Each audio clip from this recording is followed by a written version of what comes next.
stepped off the stone staircase at the top, and Professor McGonagall rapped on the door. It opened silently, and they entered. Professor McGonagall told Harry to wait and left him there alone. The Belated Binge Podcast. Hi, and welcome to the Belated Binge Podcast. I'm Zach, your host, revisiting some of the most iconic series in recent memory that I was incredibly late on, like our current binge of Harry Potter, where, despite being the same age as movie Harry, I didn't read this series through until my mid-20s. That's the belated part. Now, we're going back a chapter or two at a time, picking it apart, deep diving what's on the page, speculating about what isn't, particularly Dumbledore's role and his master plan. What did he know? When did he know it? And the motivations guiding the story, and of course, infusing as much sarcasm as humanly possible. That is the binge part. Together, they make the Belated Binge, and today we continue our reread of Harry Potter and the Chamber of Secrets with Chapter 12, The Polyjuice Potion, and I'm super excited to introduce our special guest, but before we can do that, there are rules to this shit. 1, this podcast will have spoilers. This series wrapped up in 2007. If you haven't read them by now, you're even later than I was. 2, this podcast will also have some adult language. You can buy them in the kids section at the bookstore, but I didn't read them till I was a grown-ass man. Shout out to our free elf patron, Alex Swetlin. And now, we can... So I'm going to do the little intro thing as much as I can, but I'm kind of giddy, if I'm honest. Our guest claims to be a nerd about 2 things: podcasts and Marvel. But it turns out there's a third thing, and that's Harry Potter. So I had to make this crossover clash of just fantastic nerddom happen, if at all possible. It's Taylor from Let's Talk Marvel Theories. Hi! Hello. So glad to be here. I am a big fan of Harry Potter, big movie girl. I know that's like sacrilegious on this show, but grew up watching the movies, so happy to be here and talk the books this time. I had to re-listen to them to get ready. I'm pumped. Nice. So before we get into why you're here, of course, tell us everything about your podcast. Sure. So my show is myself and my younger sister, and we talk all things MCU, including the movies, everything on Disney+. We're going back through all of the movies that we missed before our show started. So if there's a show that's out on Disney+ or a movie coming out, you know we're covering it week in, week out, and we nerd out hard on it. So we're there all the time. So why Marvel? Like, what got you into the idea of the podcast? Like, why did you pick Marvel? All of that.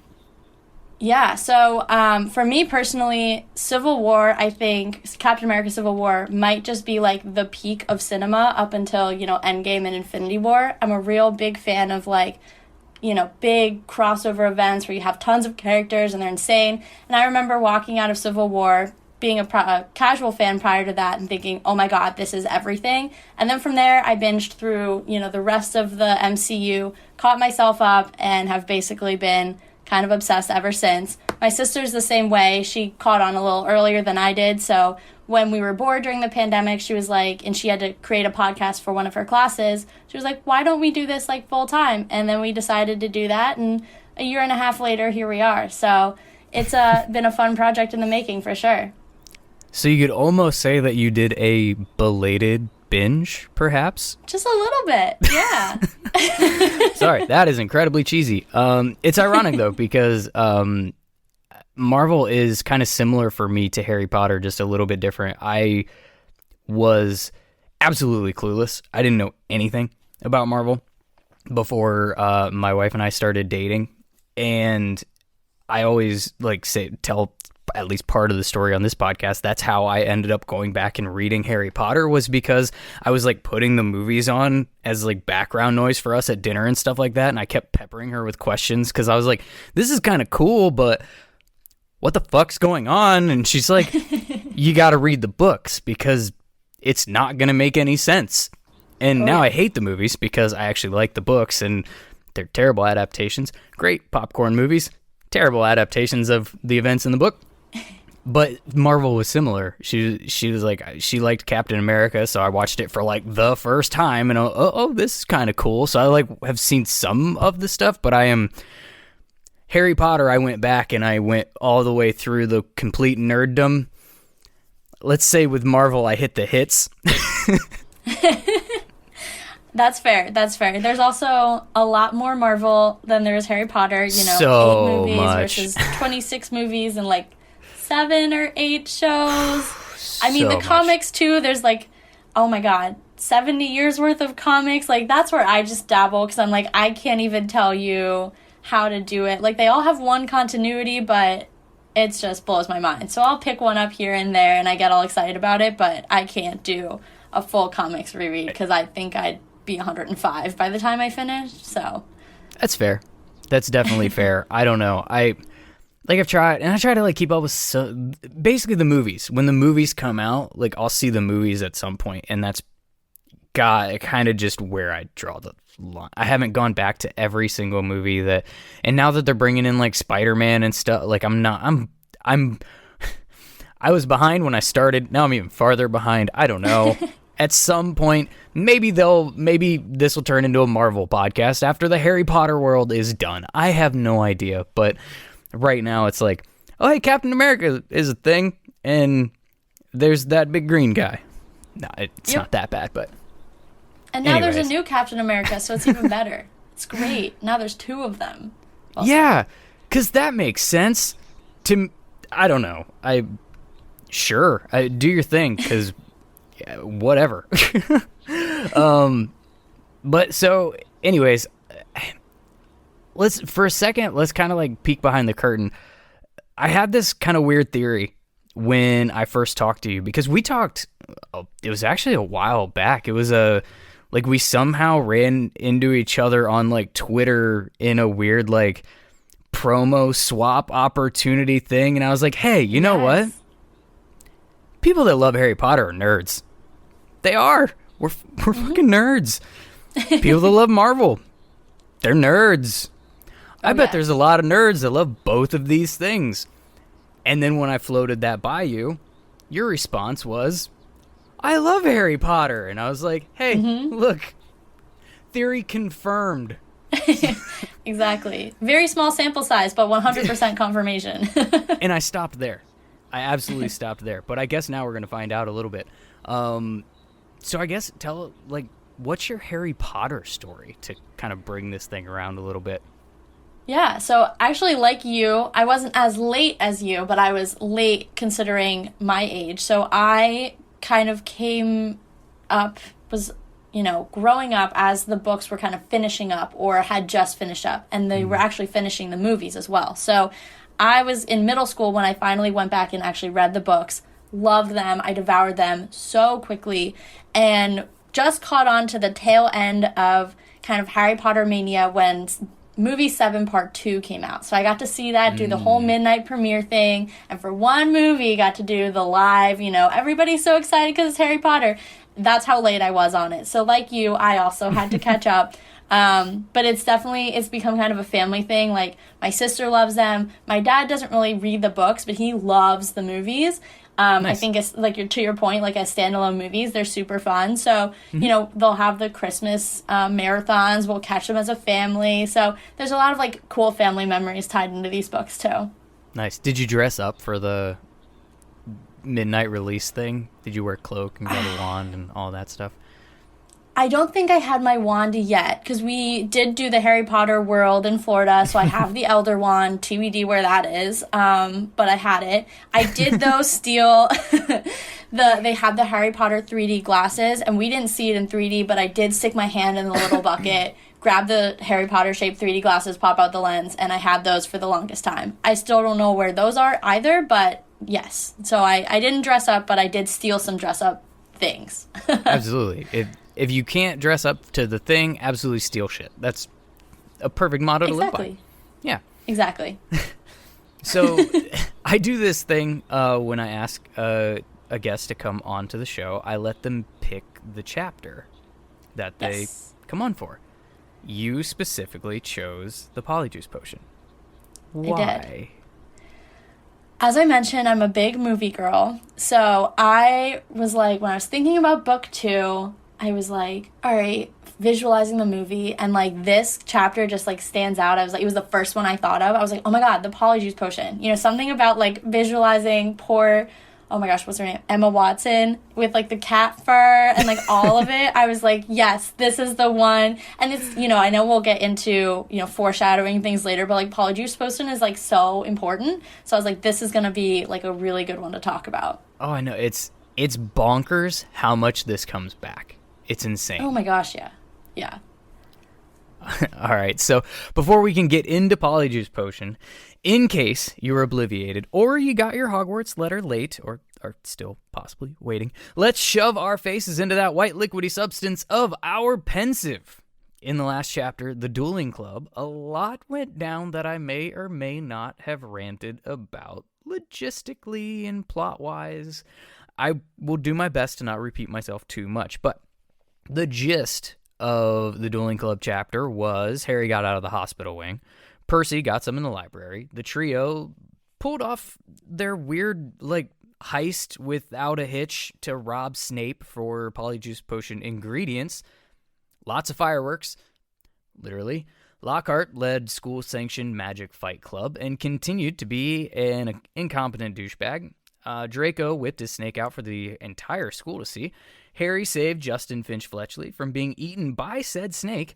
The whole school saw Harry speak Parseltongue and now think he's the heir of Slytherin, which is perfect timing for Justin to get petrified and Harry to be found at the scene and end the chapter by being escorted to Dumbledore's office by Prof. McGee. And that's where we left off. But before we can move on into this week's chapter, we need to close the book on the last chapter completely by recapping our Expecto. Plot changeo. This is the part of the show where we theorize on what we would expect to change in our story if we made one small tweak to the plot of the chapter that we're covering. In last chapter, I asked, what if Lockhart let Snape vanish the snake properly? Harry never had to use Parseltongue in front of the class, so how could that have changed events in the chapter? How could that have changed events in the future? Any thoughts on that potential scenario from you? Yeah, so I think, I mean, you touched on how, basically speaking, Parseltongue was a huge red flag for everybody who was not, you know, a fan of Harry's already, for him being the heir of Slytherin. But I think one thing that struck me is, like, at the end of the day, not Harry, at the end of the day, Draco was the one who summoned the snake, right? So, you know, Harry already had his suspicions about him. I think that kind of pushes the suspicions more on Draco, because why would he, I mean, he is a Slytherin, so then it makes sense for him to choose the snake, but it also kind of pushes him kind of more to the forefront of being, you know, a top suspect, at least in my head. That's how my logic would work. So I could see it, I'm pivoting, you know, more from Harry to Draco being kind of the top guy, if you will, in the spotlight when it comes to being the heir of Slytherin. Interesting. Yeah, and it's funny that there's never any mention of other classmates who are like, hey, Salazar Slytherin was big into snakes. Draco just flopped a snake on the table here. No correlation at all? Yeah. At all? No It wasn't until he spoke Parseltongue that people were like, oh, he Snakes. speaks Parseltongue. Yeah. Yeah, but there was still a snake, and he didn't bring the snake to the party, so Right. hello. Right. I completely agree with you. And that's a take that I didn't think of, because from my perspective, I think that you were sort of alluding to, it could have been a kind of a huge boost, I guess, for Harry's like day-to-day life at Hogwarts. Let's not forget that Harry was kind of already being rumored as the heir of Slytherin, but as soon as he like showed to people that he could talk to snakes, it's a wrap. School has just decided, yeah, like this dude is evil. He's the heir that just cart him off to Azkaban now, and watch all the stuff still go down. Anyways, so maybe without the Parseltongue, it's not as universal throughout the school. Maybe it gets a little less suspicion. Maybe a little more support. Maybe. Yeah. maybe he's able to enjoy life at Hogwarts away from his abusers just a little bit more. But, I mean, people still suspected him, and so it probably wouldn't have made too big of a difference. But when I dug a little bit deeper, based on a theory that in last episode, Ellen from For Fox's Sake shared, literally bursting out in the middle of the episode and scaring everyone involved, probably everyone listening as well. She exclaimed, is the only word that I can use for this, that she thought Dumbledore might have actually set up the snake scene to confirm that Harry was a Parselmouth. Like, he was already suspicious about it, and so he set up a way to confirm it. I didn't necessarily agree that that's how this went down, but I do think that this is when Dumbledore learns of Harry's ability, and it's a big key, like, piece of information for Dumbledore piecing together the connection between Harry and Voldemort and how some of that, like, magic inference, transfer, whatever you want to call it, is actually took place. So it's very important to the plot of this series, I think, even if it does suck a giant basilisk, that he now has to go through the school year with similar emotional abuse from his classmates that he gets at home with the Dursleys. Very happy. Yeah, that's so interesting that she said that, because I'm going back to when you were covering book 1, you talked a lot about how when they had to go through the trial to get to the stone, like, that was actually, they were, easy enough that an adult, should have had no problem, and they seemed to be more set up for the kids, right? And so thinking about what Harry had to do to get to the Chamber of Secrets, like, he had to speak Parseltongue. So, like, it's almost like Dumbledore had to confirm that, like, he could even get into the chamber to stop the basilisk, because without the Parseltongue, he couldn't have. So in your little headcanon theory here, Dumbledore already knows where the entrance to the chamber is and how to get in. I didn't go that far, but I guess that is what I'm saying. That opens up, like, I don't think it's completely out of the realm of possibility with Dumbledore, honestly. But it does open up more ridicule for Dumbledore as a character, and, like, the security nightmare that is Hogwarts, that he lets students get petrified, knowing full damn well where the entrance is and, like, how to get into it, and that it exists and all of that. Like, obviously he knows it exists, but I don't know. Maybe to give him the benefit of the doubt, maybe he doesn't know where it is, but just knows, like, there has to be some sort of, like, knowing Salazar Slytherin, not that he, like, knew him personally, but, like, kind of, like, what his whole ethos was, that there had to be some kind of proof that it was, in fact, the heir of Slytherin, because only he or she could have done that. I don't know. Maybe that's a little bit nicer to Dumbledore. And also plausible, because if you think about who Dumbledore is as a character, he's always in the background trying to figure out shit. Mm-hmm. And he's usually on track, even if he doesn't have a solution or whatever. Like, he could have very easily pieced together, okay, however Tom Riddle got to the chamber the first time, it would have had to have had something to do with his heritage to Salazar Slytherin. That's a right word. I don't know. I'm not an English major. It would have had to have had something to do with that family lineage and that bloodline, and what is an ability and gift that passes down that would be unique enough to say only my true heir could do this thing. Parseltongue's up there, because we only know of, like, him, and I think it's mentioned that there are a couple others, maybe, like, offhand at some point in the series, but, like, it's not a very common thing. Yeah. So I like it. I like where you're going with this. And this is exactly why I have this segment. You've heard the show before. Yes. So thank you for that. I very much appreciate it. Okay, so now we must do this week's question, in which I have to flip the camera around on my phone. I'm never ready for this. I've mentioned this before. I've tried to do this by like going backwards so I can try to get the guest in the shot, and it just never works, ever. So here we go. This week's Expecto Plot Changeo question from Chapter 12 of Chamber of Secrets, the Polyjuice Potion. What if Hermione got the right hair and actually got to go along to interrogate Malfoy in the Slytherin common room?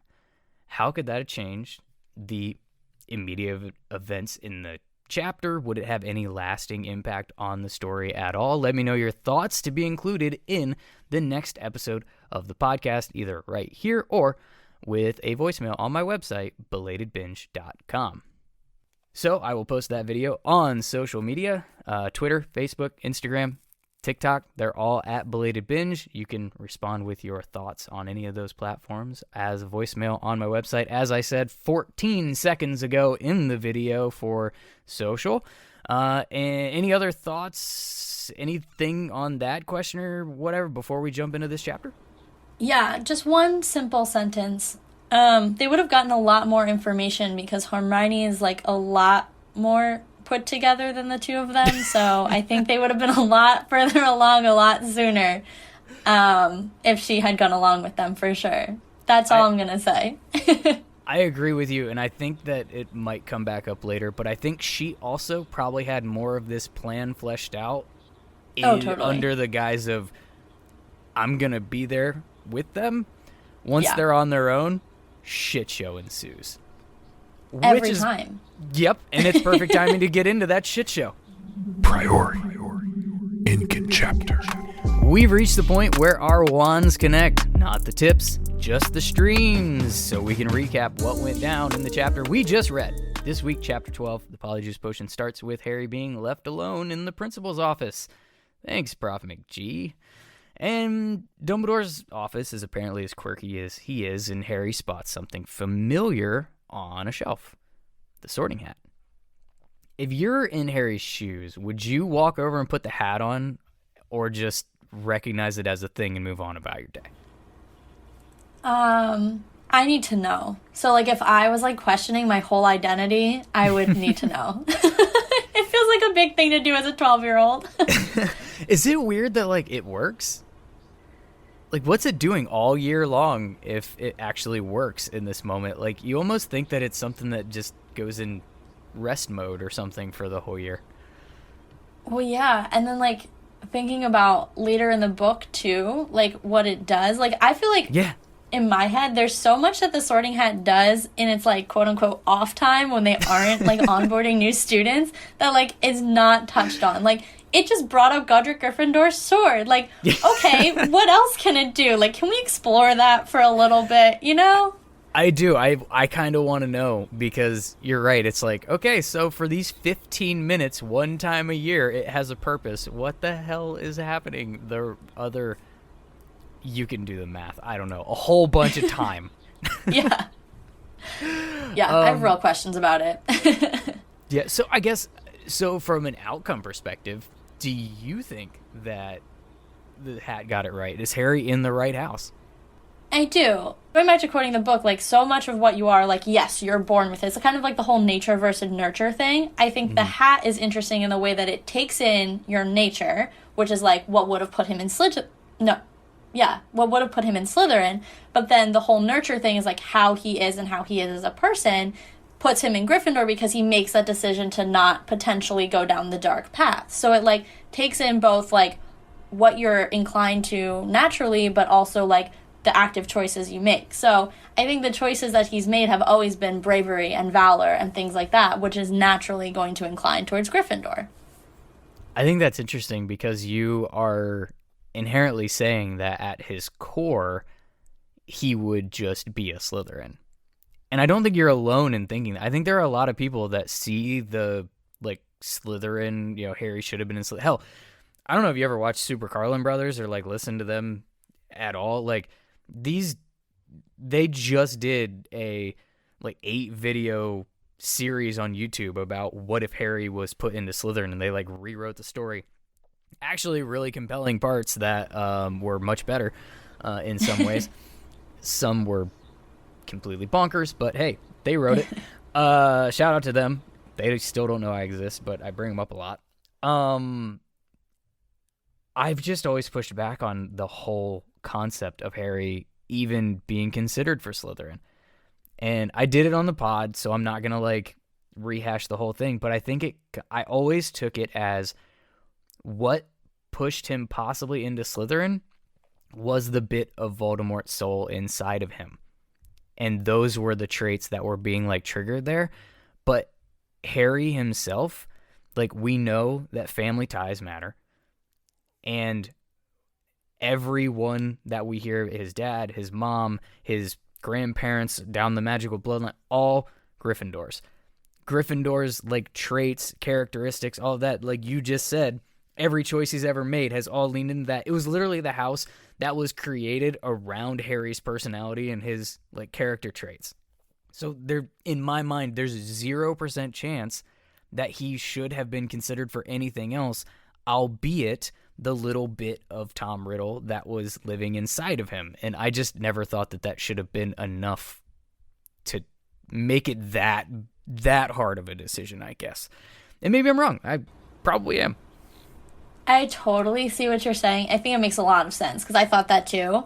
The one thing I will say, like, when you bring up the family ties, Harry wasn't raised by his family. He was raised in, like, a very dark and unhappy childhood. So I think that, too, like, kind of can breed some of those more negative sides of a Slytherin. So I'm thinking, like, maybe that also could bring some of that, like, you know, I know one of their big ones is ambition, and, like, Harry's not overly ambitious, but, like, some of the, like, darker, you know, like, vengeance and things like that I kind of associate with Slytherin for right or wrong. Like, you know, there is some times where he is kind of, you know, against the Dursleys, like, very, you know, even when he comes back from year one, for example, when he doesn't tell them he can't use magic, like, that's just a small way that he's, like, getting back at them and, like, making them live in fear, which to me I would associate with more of a Slytherin trait, kind of that conniving. So I don't know, maybe there is some, you know, little bits based on his, you know, the way he was raised in the household in which he was,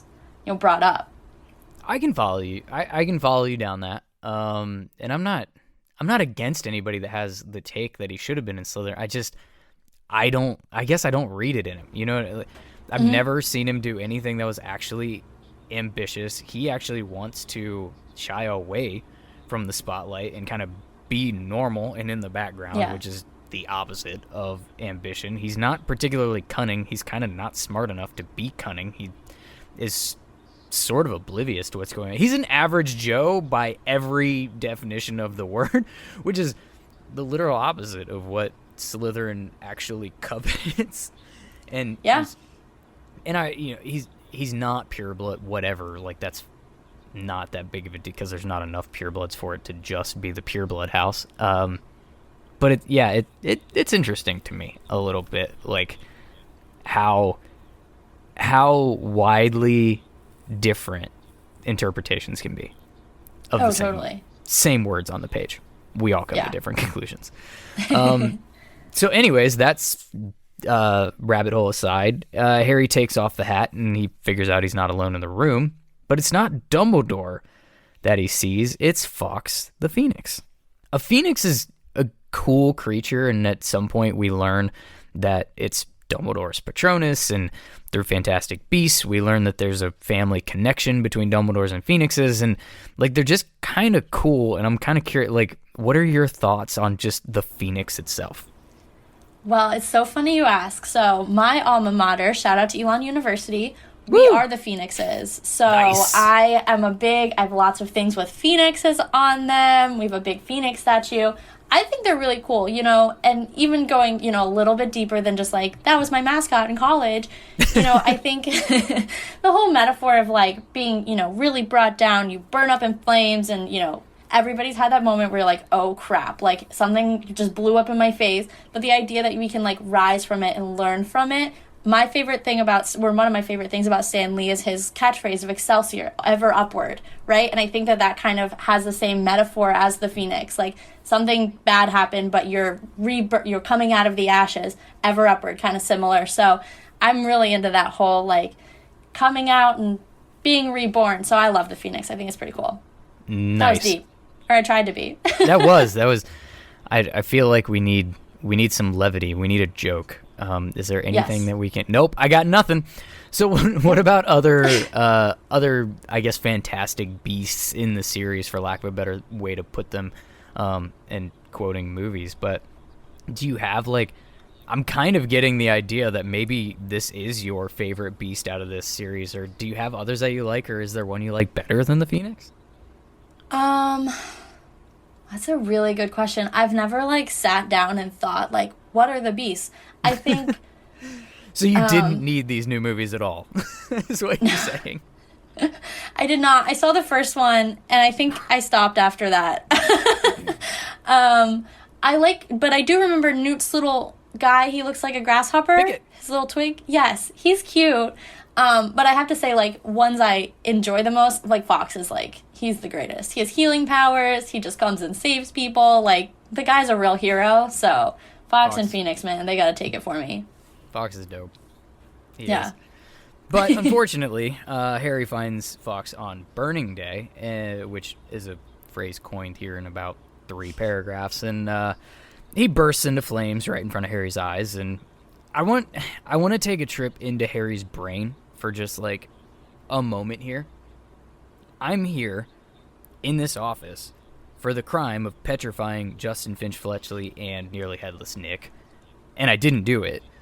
Now I'm going to get blamed for killing this crazy-looking bird that belongs to the headmaster who oversees my punishment, and I didn't do that either. How is this dude not just passing out or shitting himself just right here, right now in this office space?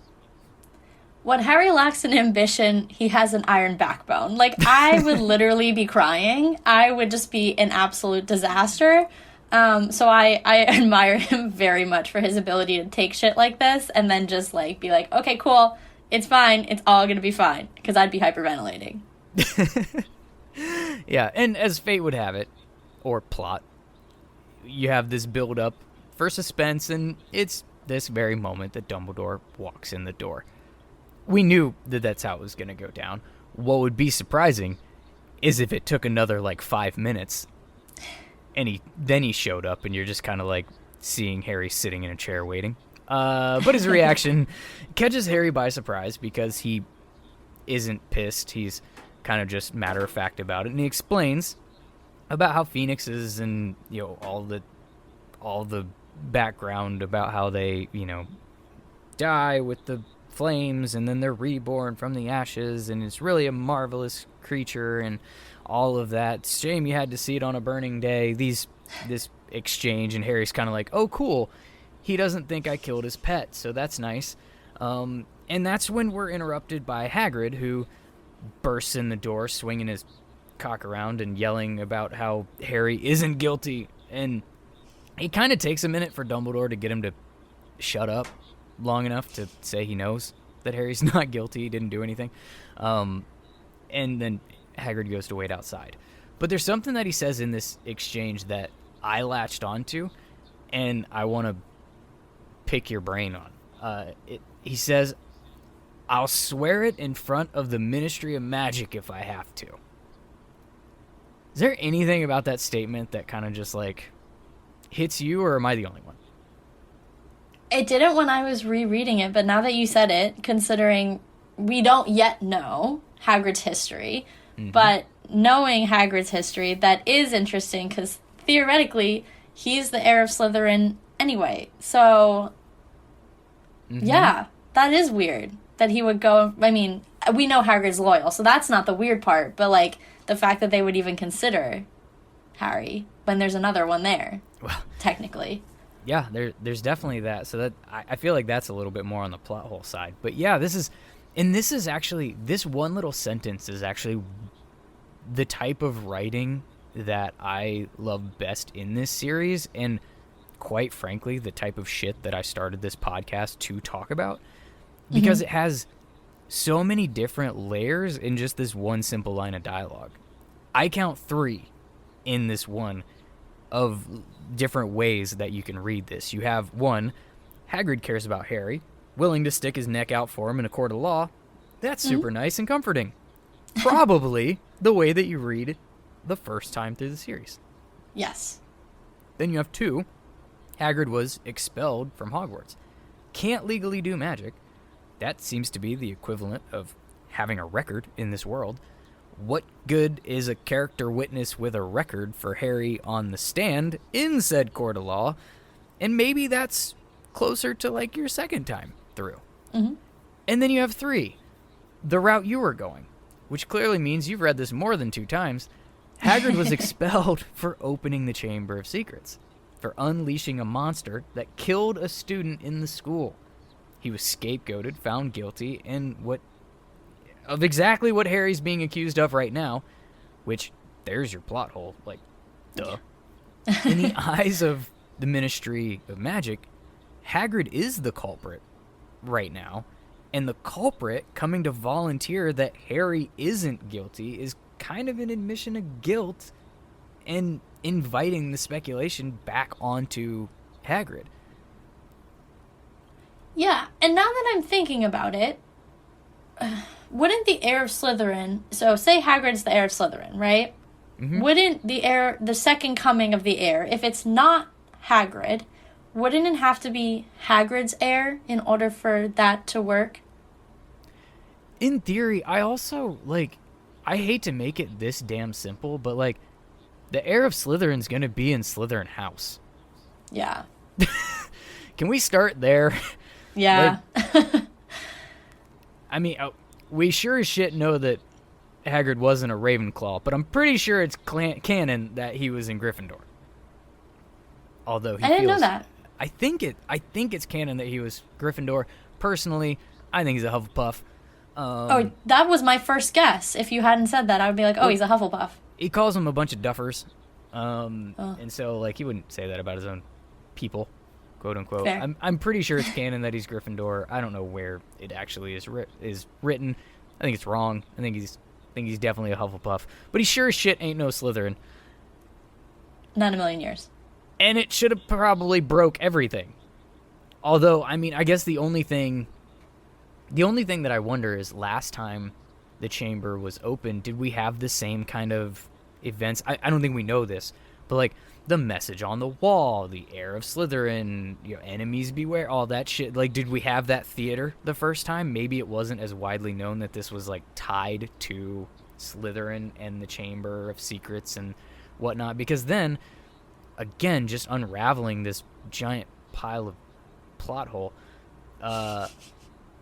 Professor Binns would have been teaching the first time that it was open, if it was common knowledge that it was actually open and that's what killed Moaning Myrtle, would have known, so he wouldn't have been telling the students a couple chapters ago that it doesn't exist and it's never been found and never been corroborated, it's just a rumor, blah, blah, blah, blah, blah. You know damn good and well that it exists because shit happened before. But whatever. Yeah. I don't know. There's a lot of things here that... It's like a colander, I feel like. The plot is like a colander in this book a little bit. There's little, holes for all the water to go through. Sorry, I'm doing metaphors today. Or I guess that's a simile. You're above my head. I'm only part Ravenclaw because I'm kind of dumb. So, before I make myself sound any stupider, Dumbledore didn't think Harry was guilty, for a second. Of course he didn't. We know that. He knows who was guilty the first time. We mentioned that earlier. He's already working toward the how it's happening again, not the who is doing it part of this investigation. Remember I said a couple chapters ago with Professor McGonagall in the hospital wing, he says, it's not who, it's how. He knows more or less what the hell's going on, and he hits Harry with what kind of becomes I don't know, I'm gonna call it an iconic line. I don't know that it's all that iconic, but it's definitely one that we see come back up again with, I must ask you, well, maybe I should do it. I must ask you, Harry, is there anything you wish to tell me? What do you do in this situation if you're Harry? I feel like I would say something. I'm also, like, a real square. Like, you have to know that about me. So, like, if there's an authority figure, like, Or I a cannot colander. lie. Oh, sorry. Yeah.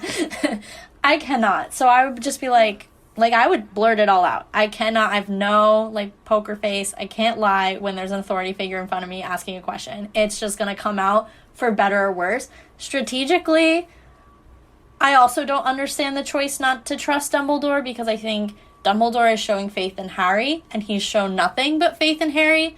Yes, he doesn't tell Harry jack shit, which I think, starts most of the problems in this series. I think when I was reading this passage, one of the things that struck me was if they would just, like, have an open dialogue and, like, talk to one another, most of the problems in these books, like, would be solved within 20 pages. I understand they can't be, because what's the point? But, like, can we just, like, talk here? Yeah, they have to be 800-page books. Come exactly. on. So, obviously Dumbledore and Harry can't talk, but I think, how Dumbledore has opened the door to have that conversation. He's always trusted Harry, so I don't necessarily, and he's open-minded in the sense that, like, I know Harry's big reason is, like, well, Ron told him if he was hearing voices, people would think he was nuts. I think Dumbledore's the last person who would think that he was nuts, because, I mean, have you met Dumbledore? So, like, I don't know, all of his, like, arguments to me, besides just, like, my inability to lie to authority figures, are just, like, hogwash. And I'm like, no, just, like, ask for help for once in your life. Just, like, do it, Yeah. Yeah, I think there's something to, one, we're still early.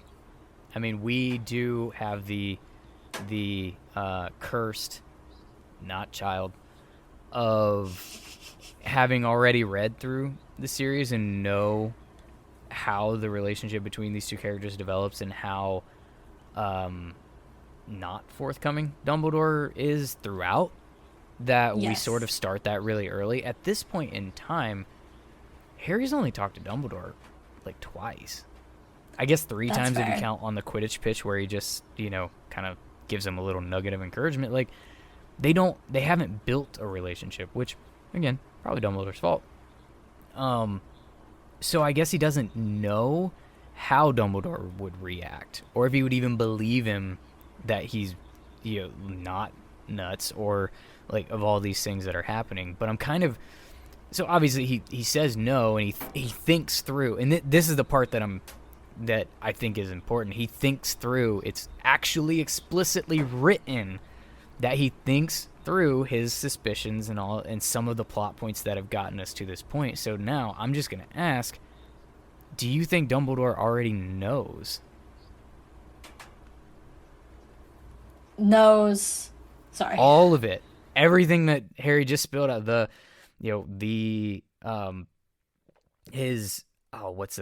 How's it start? His suspicions of Draco, the Polyjuice, the hearing voices, like, kind of all the them planning to do something about it. Like, do you think he knows this stuff going in? I think there's very little that goes on in Hogwarts that Dumbledore doesn't know about. Yeah. I think, Snape, I don't remember, sorry, this is on me. I don't remember if Snape figured out that things had been stolen from him quite yet at this point in the book. But, they've stolen from a professor. They are making a very pungent, brew, if you will, in a bathroom that, albeit abandoned, there's a ghost in there. So, like, they're not totally undetected. And I just think, you've talked about how in the past Dumbledore kind of has eyes and ears everywhere. Some of it him, some of it not him. I just think there's not much that Dumbledore isn't aware of. And I think especially when it comes to Harry Potter. Well, yeah, and they had to get a note from a teacher. They had to get permission to even get the book to know how to make... I went down that theory hole. Like, either Dumbledore's already pieced some of this together, or he might be getting it right now. I don't remember, like, I think it's not until book 6 that we actually learn it. So, but Dumbledore is a very talented Legilimens. Mm-hmm. And I don't think it's an accident that Harry was thinking all of the pertinent points. I don't think it's a stretch to think Dumbledore was literally reading his mind in this moment. because he's better Totally. at it than Snape. Like, we know that that's the case. And here come the Snape social media truthers that don't listen to this podcast anyways.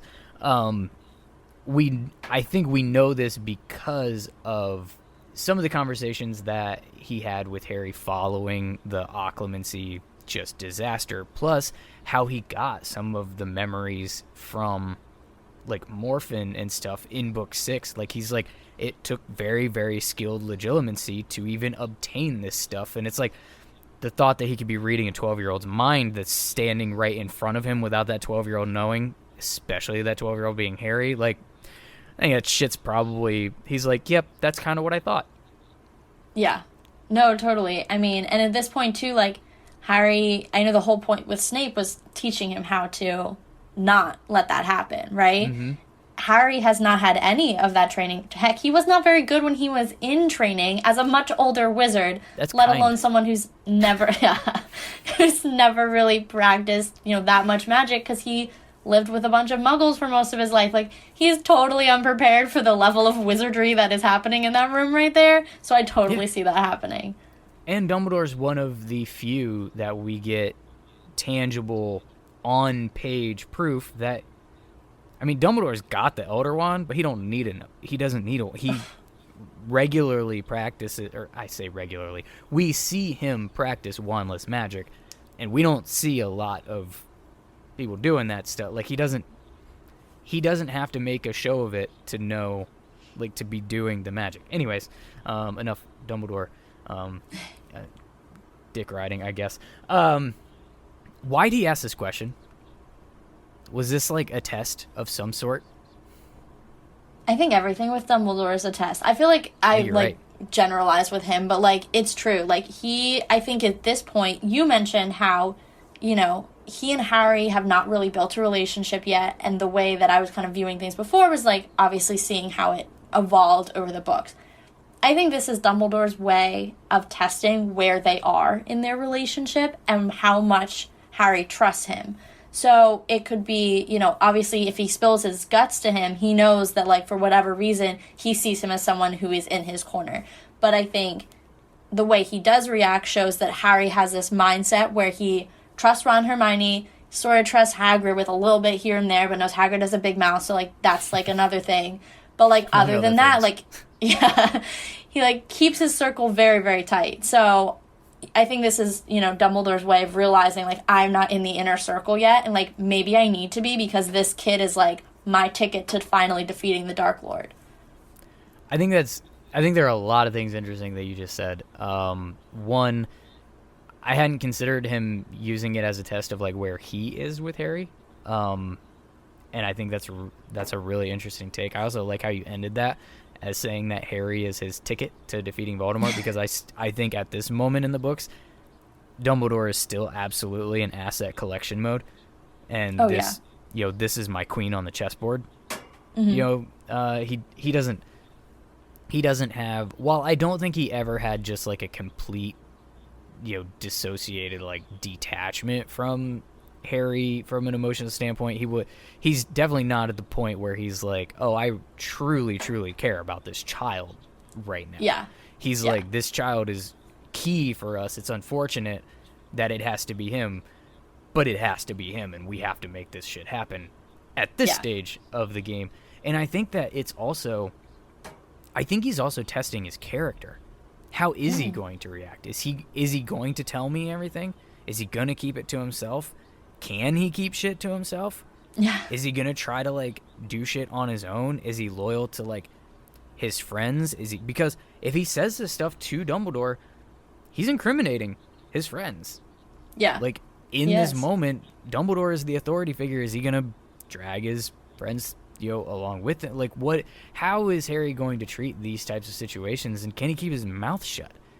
And I think after this moment, Dumbledore kind of employs what he learns here in the plan, and, like, how it plays out the rest of the series. Secrecy, confiding and trusting only in his closest friends. Like, would he have, at least I think he may have laid out his master plan of how he uses Harry, very much the sense of the word, to defeat Voldemort and like how he goes about that. What if Harry is forthcoming here and like shows a different type of character, like what other skills or like character traits would Dumbledore then have utilized in like how he moves Harry forward to this, you know, quest that he's on? That's a good question. I think one thing that stands out about Harry, because you mentioned earlier he's like, Harry's not very smart. But what Harry is, and I know you've mentioned this in the pod before, is like, he is a good leader. Like, for whatever reason, he has that innate ability to get people to follow him. And so I think, you know, your idea that, like, Dumbledore emphasized that trait of secrecy and being able to hold secrets in, that's one way. But then if Harry had spilled the beans, he could have been able to emphasize his ability to be a leader, because I think Harry's looking at this strategically and saying, from our team, you know, we don't have the resources as 12-year-olds to, like, take on whatever this is. So let's get someone who's, like, way better at magic to help us out and, like, support us. You know, that's a strategic leadership move, right? So, I don't know, like, maybe that's how that would have played out. I like it. I do. I'm a fan. And you can go ahead and write that fan fiction for us, starting now. Anyway, so the buzz around the school is still Harry's the heir of Slytherin, and the only people that seem to be enjoying it are Fred and George. We get our mandatory snapshot of how Ginny's coping with everything that may or may not come up again later in this podcast. And all of a sudden, it's Christmas. We have gifts, we have a feast, we have a jolly good time. And just as Harry and Ron are about to put themselves into a food coma, Hermione kills the buzz and goes into business mode. And here we get the plan. And we got to talk about the plan. Because yes, Ron is absolutely right. There are so many ways that this plan can go wrong. The whole plan is, and follow me here, give Crabbe and Goyle chocolate cake spiked with sleeping potion. Apparently, being dumb and fat means they'll eat anything in front of them without a second thought. So make sure that they eat them and then rip their hair out. Easy enough. That's the plan. Totally solid. Yeah. That's it. That's the whole plan that we have. And we, at some point here soon, learn that that's literally as far as the plan goes. So they set them on the banister. These dudes scarf them down on cue because this is a, you know, children's book. And we're drinking our classmates. And we're definitely going to talk more about Polyjuice Potion here in a little bit. So I don't want to harp on, like, everything about Polyjuice Potion too much, but it's described in great detail to be highly unpleasant, and yet they survived through it. But Hermione at this point just like bows out of the plan, assuming there's any more to it. She won't come out of the stall. Ron and Harry are trying to like perfect their impersonations, and immediately the plan goes to shit. Because they've got no idea where the common room is and what to do next. The clock's ticking, their disguises only last an hour, and they're completely lost. How was there no discussion at all about what do we do after we look like these people? Yeah. None! I think, honestly, I'm most disappointed in Hermione because, as has been well established, she's the brains. And, like, if she thought through her simple, albeit successful, plan to get their hairs, how was this not a question? There's a part of me that wonders, like, did she actually know where it was because she didn't think it was a problem because she had an idea? But then I'm like, but why wouldn't she tell them? Maybe she assumed they also knew, because I think Hermione gives them way more benefit of the doubt than they actually deserve. Ever. Brain-wise, you know? I think she thinks a lot more people are closer to her level than they really are. So maybe she just assumed they knew, but something tells me that someone as strategic as Hermione would not have gone into this without 100% knowing where that common room is. I want to agree with you. I do. I want to. I have to believe that there's at least some more of a plan in Hermione's head that she fully intended to go with them and like play out, so she didn't even tell them everything, because she's just like, I'm gonna we're going to do this thing and I'm going to take it from there. Yeah. I want to believe that that's the case. However, I would like to bring into Exhibit A for the court their infiltration of the Ministry of Magic in Book 7. Harry literally brings up in the dialogue at some point in time, or at least in his internal monologue, I guess. He didn't say it out loud. But once they're in the ministry, he goes, I can't believe how foolish we were. We spent all of that time planning meticulously how to get in and literally never discussed what to do once we were in here. And I'm feeling like it's a character thing.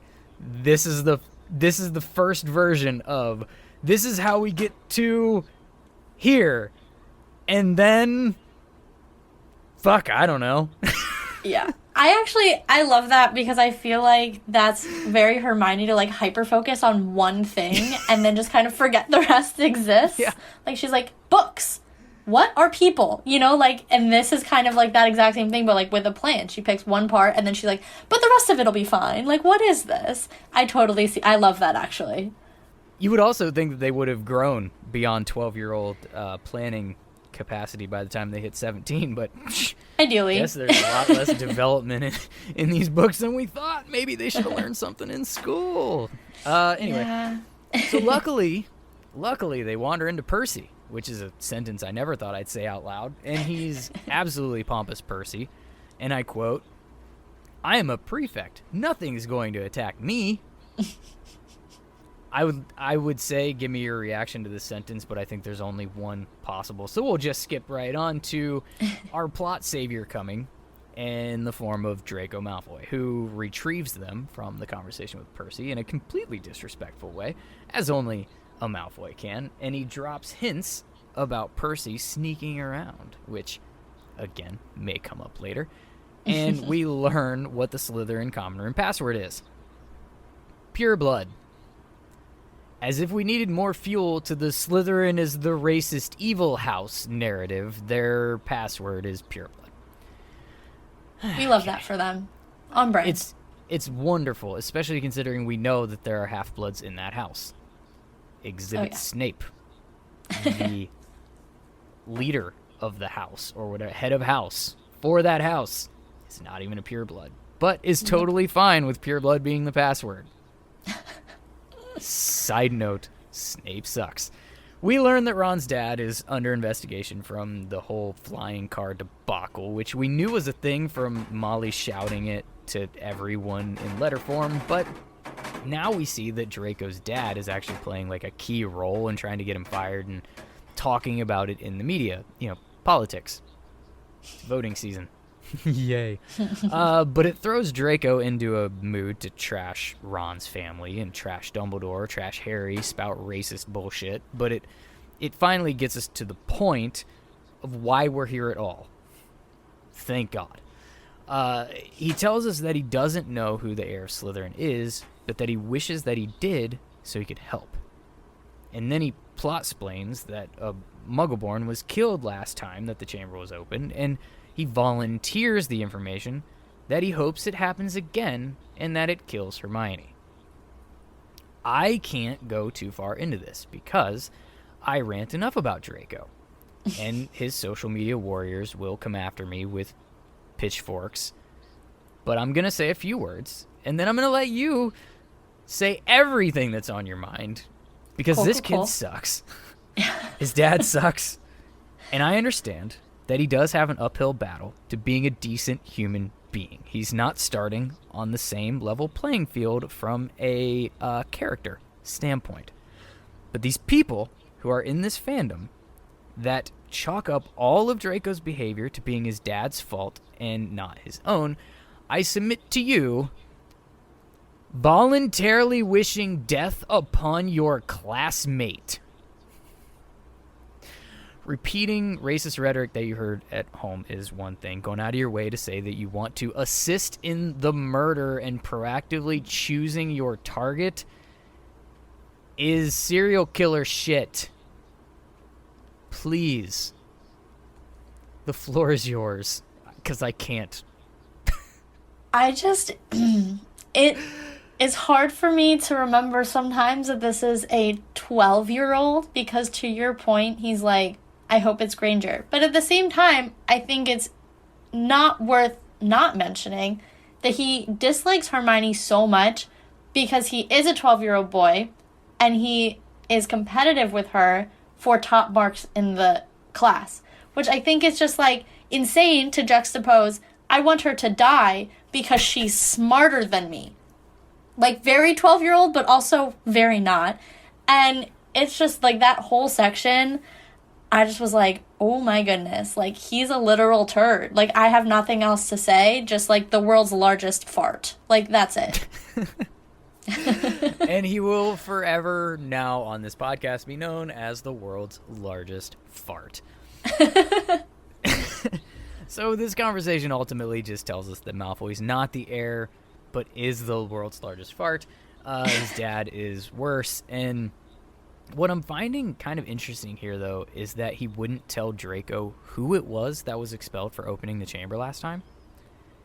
And we mentioned earlier that we later in this book learn that it's Hagrid. But does Lucius not know who it was? So, I have a few things about this. One, I've always tried to put together, like, how old Tom Riddle is in comparison to Lucius Malfoy. Like, they were not school contemporaries, right? Like, Tom Riddle's older, right? Right. I don't believe that. So we get some name drops in, like, Slughorn Memories in Book 6, and I do not recall a Malfoy name drop. I do believe that Lucius is younger by a decent little margin and likely came into the fold some way by way of Bellatrix. Because we do get, like, a Lestrange, like, mention of some. That's my guess. I don't. Maybe there's companion canon bullshit that's been written for this, but, like, that makes sense to me. I do think Lucius is clearly older than, say, like, the Marauder era.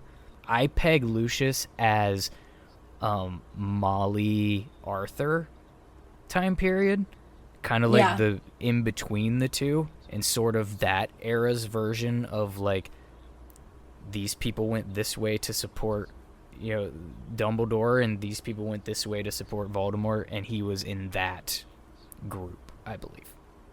Okay, cool. Thank you. I've always wondered that, and I was like, I need to ask someone who is way more versed in this than me. So, I mean, I could be full of shit, but that's how it works in my head.